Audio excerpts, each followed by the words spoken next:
How to set healthy boundaries in a relationship from a CPTSD survivor and yoga teacher. Do you feel guilty every time you say no? Do you get emotionally charged up in difficult conversations? Let me show you how to change that. My name is Mandi, Gardner. I'm a certified yoga instructor as well as a DBT Skills coach and a CPTSD survivor myself. If this is interesting, then definitely subscribe to my channel. I used to have a really hard time setting boundaries, especially with my family.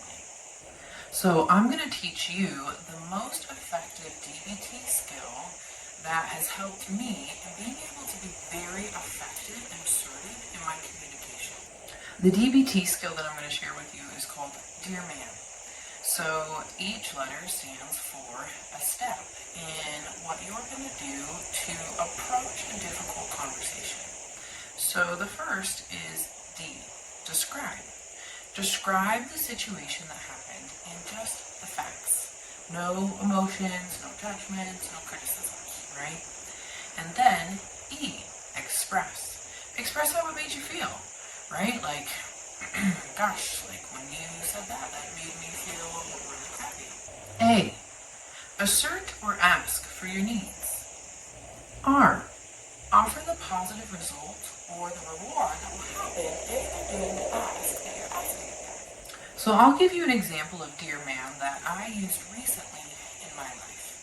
So I have a 16-year-old son, and we were working out in the garden, and he was in charge of cutting the weeds in the front yard. And so he did his best with the little lawnmower that we had. And I was working on the chicken coop. I was painting it, finishing it. And so I had just asked him, like, oh, did you get all the leads? And he told me, yes, I got all the leads. And okay. And I failed to ask, did you put everything away and shut the fence?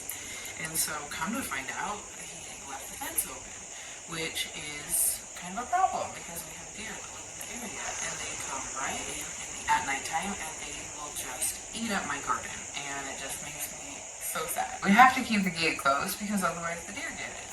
So he left the gate open, didn't remind him, and he didn't think of it, and he didn't follow through.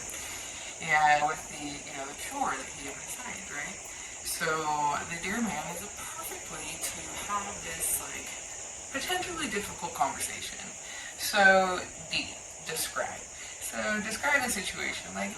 So hey, yesterday I asked you to cut the weeds and put them in the garbage, and you had finished up, but you failed to put everything away and you didn't close up the gate. So that's the describe the situation with no judgment, right? And then E, express. So how did that make me feel? Well, gosh, that makes me really frustrated because the deer will come in and they will just kind of wipe out the garden in one go. And so we really got to keep them out, right? And A, ask. So in the future, will you please try to just follow through and make sure that you clean up after yourself and that you're closing the gate if you open it. And then the reward, if you're able to do this, it's going to make me feel a lot better that the deer aren't going to get into the backyard, and I would really appreciate it. So doing that, the man part is doing that with mindfulness, appearing confident, and then also be willing to negotiate. Because at the end of the day, you got to be willing to compromise, right? And how can we put in place some reminders so that in the future that doesn't happen again, right? So Dear Man is just this awesome little tool that when these difficult things come up in our life, which inevitably they do, we can use this as a little map to map out our conversation, right? So I hope you really like Dear Man. That is pulled from DBT, or Dialectical Behavior Therapy Skills, which is created by Marsha Linehan, who is a renowned research psychologist who has added so much to the skills that have so profoundly helped me in my healing journey. The next concepts that I would like to share with you come from yoga's 8 limbs. Yoga's first limb are the yamas. There are 5 different concepts within the yamas, and the first one is ahimsa, or cause no harm. And the second one is Satya, or truthfulness. And when it comes to establishing healthy boundaries, part of that is being, very honest, but also being kind in our speech. Like really being able to balance the two. Studying yoga's 8 limbs can be a really powerful thing. There are really beautiful concepts that really help us along our healing journey.